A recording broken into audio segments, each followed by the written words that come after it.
pada tanggal 14 Desember 2022 nanti, seluruh partai baru dan partai non-parlemen akan diloloskan oleh KPU kecuali Partai Umat. Bagi kami, keputusan yang akan dikeluarkan oleh KPU ini sangat bias dan penuh kejanggalan yang tidak masuk akal. Lah salahnya di mana? Jadi asmun aja. Jadi saya pikir itu juga nggak boleh kita asal ngomong, apalagi udah senior-senior. Dia kan 70 berapa tahun, saya kan 71 tahun juga. Berbagai media bahwa ada parpol yang merasa dicurangi. Saya juga tadi udah mendengar jumpa persnya Pak Amin Rais yang merasa partainya dijegal. Saudara, itu sesuai dengan kesepakatan kita bernegara, itu urusan KPU, bukan urusan pemerintah.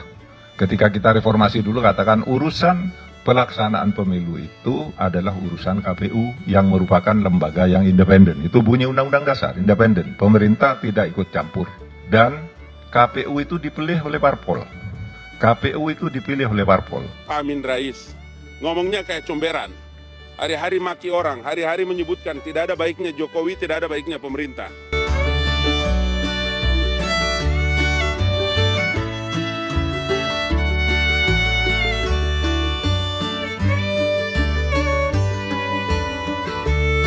Hasto ke Amin Rais, kalau tak mampu jangan salahkan pemerintahan Jokowi. Kebayangkan jika rapat pleno hasil rekapitulasi nasional verifikasi pengurusan parpol dilakukan bukan secara terbuka dan hasilnya di luar ekspektasi mereka atau pengurus pusat parpol. Publik mungkin akan mudah menerima tudingan kepada KPU oleh partai yang gagal lolos menjadi peserta pemilu ya. Persoalannya, apakah mereka sudah merasa kondisi partainya tidak sesuai dengan apa yang dinilai KPU? Sejauh masih ada mekanisme untuk memperjuangkan, ya tinggal lakukan saja mekanismenya. Tak perlu main tuding seperti yang dilakukan Mbah Amin Rais yang merasa dizolimi. Ketua Majelis Syuro Partai Umat Amin Rais mengaku mendapat informasi bahwa seluruh partai baru akan diloloskan oleh Komisi Pemilihan Umum pada 14 Desember kecuali Partai Umat. Amin menduga ada kejanggalan dari rencana itu. Apalagi KPU disinyalir melakukan manipulasi dan kecurangan data verifikasi faktual untuk meloloskan partai-partai tertentu. Amin juga menduga ada kekuatan besar sehingga Partai Umat disingkirkan dari pemilu 2024. Mendengar hal tersebut, sontak saja Sekjen PDIP Hasto Kristianto merespon tidak lolosnya Partai Umat besutan Amin Rais jadi peserta pemilu 2024. Hasto menekankan hal ini bukan kesalahan pemerintah. Apa yang disampaikan oleh Mbah Amin Rais sama sekali tidak benar ya. Tak ada permainan rezim. Hasto justru menyoroti terbentuknya Partai Umat.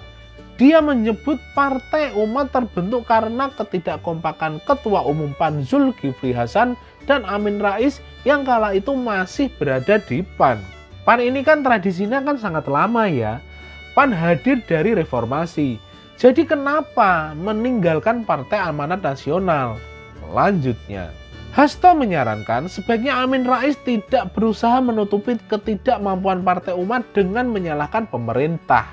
Dia menegaskan partai baru lainnya lolos dari pemilu 2024. Ini karena ketidakkompakan ya, jangan pemerintahannya yang disalahkan. Kemudian karena ketidakmampuan melakukan konsolidasi, jangan pemerintahannya yang disalahkan juga.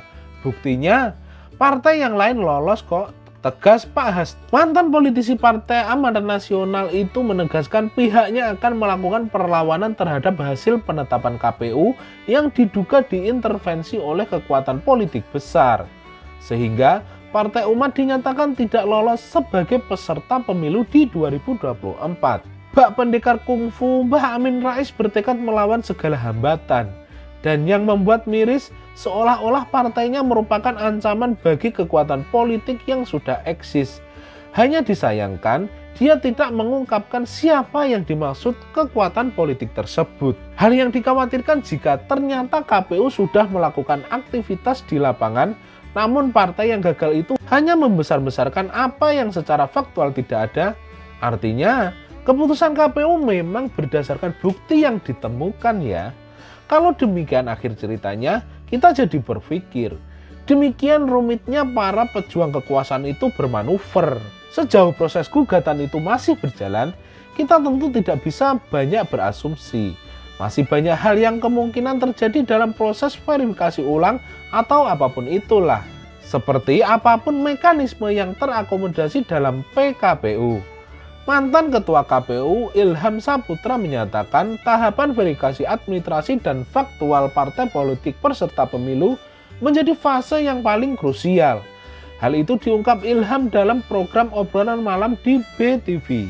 Buat saya, tahapan pemilu yang paling krusial adalah tahapan verifikasi administrasi dan faktual. Karena ini adalah tahapan awal yang menjadi catatan awal untuk kerja KPU, ungkap Ilham.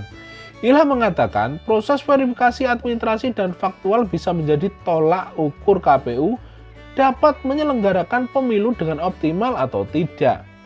Pengurus parpol pun seharusnya tidak juga berspekulasi apalagi main tuding seolah dunia sudah runtuh. Namun sepertinya gaya bawaan sejak awal memang tidak mudah disembuhkan ya. Kecuali jika secara rutin minum obat pereda sakit hati atau rajin berzikir. Sehingga Tuhan berkehendak memberkahinya ke lapangan yang diperlukan sebagaimana mestinya orang tua bersikap. Bagaimana menurut Anda? Komen di bawah. Dan sampai jumpa lagi di video menarik selanjutnya. Bye-bye.